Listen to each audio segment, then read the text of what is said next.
Yes. Respected President, dignitaries on the dais, august members of the Central Council. Though all of you have been veterans who have fought the National Medical Commission in November, I'll just give it in a capsule so that we recollect what are the salient difficulties that we are going to face, and also we present it before our legal luminaries. A slight reminder about the Medical Council. The first is it's a representative body. It represents the medical practitioners. It has a representation from the states. It has a representation from the universities. And it's a very federal structure.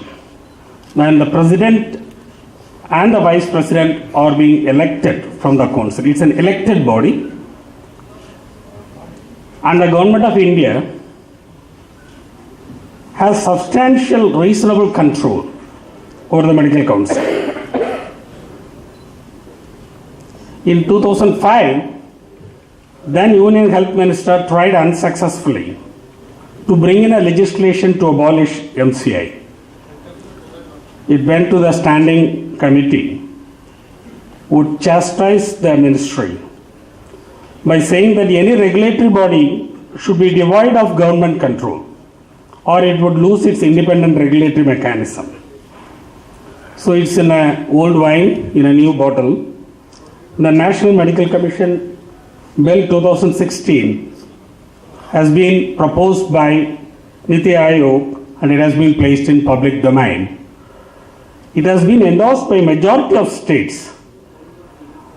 Among 22 states which have reacted to the proposal, 20 states except Tamil Nadu and Kerala, all the states have endorsed National Medical Commission Bill. The bill abolishes Medical Council of India along with section 15(2)(b) of IMC Act, which says that the basic qualification to practice modern medicine is MBBS.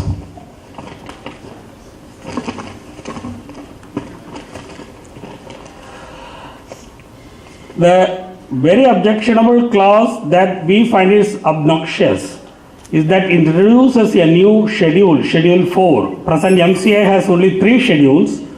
It doesn't have a schedule to include registration for other systems of medicine. There is a Schedule 4 which clandestinely brings in registration of Ayurvedics, homeopaths and others to get registration in modern medicine.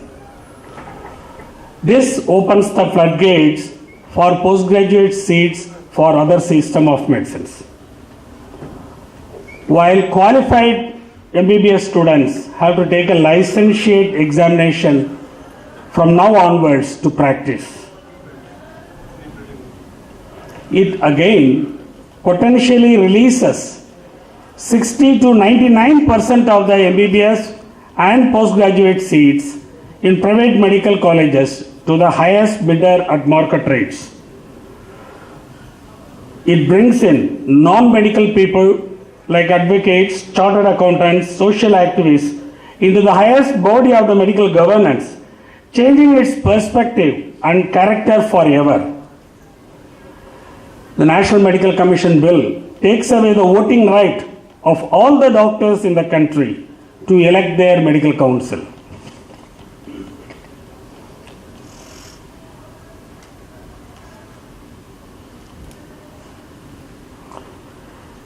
It's neither safe for the patients. It directly affects patient care and patient safety by allowing graduates of other systems to practice modern medicine. And not but the least, all the members of NMC are nominated, and all professional organizations, including IMA, will come under the ambit of NMC. We feel this is an anti-people, anti-profession act. So we propose that creation of a Medical Grants Commission of India and or any appropriate amendments to the IMC Act.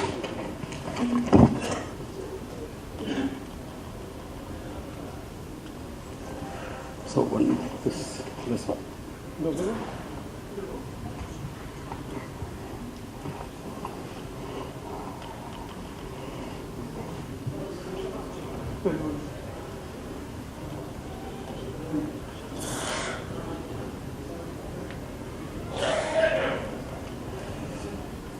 I do congratulate all of you that you were able to do a pan-India Satyagraha on November 16th. It was a grand success. More than 500 districts reported successful dharna out of 600 plus districts of India, which is a grand show which made the ministry to sit up and call the Indian Medical Association President and office bearers for a talk by 2 p.m. You started Satyagraha by 11 and the government called us by 2 p.m. So that was the impact that this Satyagraha has. So phase 2, naturally we gave 6 weeks. We gave 6 weeks to the government. Now what is needed is that most of you know, I am sure not all your branch members know. Not all doctors have heard of it. It is very important to create this awareness. So dissemination of information with everything in your command, starting from your newsletters to your branch meetings. Already as mentioned by Dr. Marthanda Pillai, combined meeting of the professional specialty organizations. It's very vibrant inside inside IMA, but this is time when the surgeons should speak of it, when the specialty organizations should speak of it. The state branches also should involve the service organizations. We have another set of organizations like the government medical officers organizations which are there in every state. They are a power unto themselves. They have to be involved at an appropriate level. The first one is dissemination of information, awareness of the medical profession. The second one is lobbying, members of the Parliament Standing Committee, Sri Murli Manohar Joshi Committee for Health and state governments. Here the main chunk of work goes to the state branches. The members of Parliament and the state governments, they are accessible to local branches and state branches than IMA headquarters. But the power comes from the medical colleges. Unless we involve our medical students and the medical colleges, the government juggernaut will move on. If we have to stop NMC, that will be done by our youth brigade. The state president and secretary of the states should function as the coordinators. We have learnt that unless the top functionaries of the states are involved, that will not work in the medical colleges. Medical students in every medical college should be addressed. Medical colleges are a totally different cup of tea. You will have to work with the students' unions. You will have to take them into every medical college will have a different set of union, will have a different power structure. But as an Indian Medical Association, we will have to the banyan tree under which they will have to come. The last one is only a proposal, but this is out of a discussion, that at least at the level of the medical colleges, we should be able to bring in the 400 plus medical colleges to a standstill for at least a day. For this to happen, a very hard work will have to be done. All state secretaries will know that at least it takes 6 weeks for any agitation to shape, to go to the grassroots worker.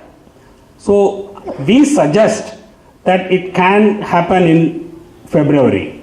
Whether it should coincide with the budget session, I understand it has been preponed to February 1st. So those dates can be decided by the President, but this is our suggestion. Last, that all states should also have state workshops on how to accommodate the concerns that have been expressed by the public, the concerns that have been expressed in the parliamentary committee discussions. We have to apply our mind, go through their minutes and see that it is incorporated in our amendments. Thank you.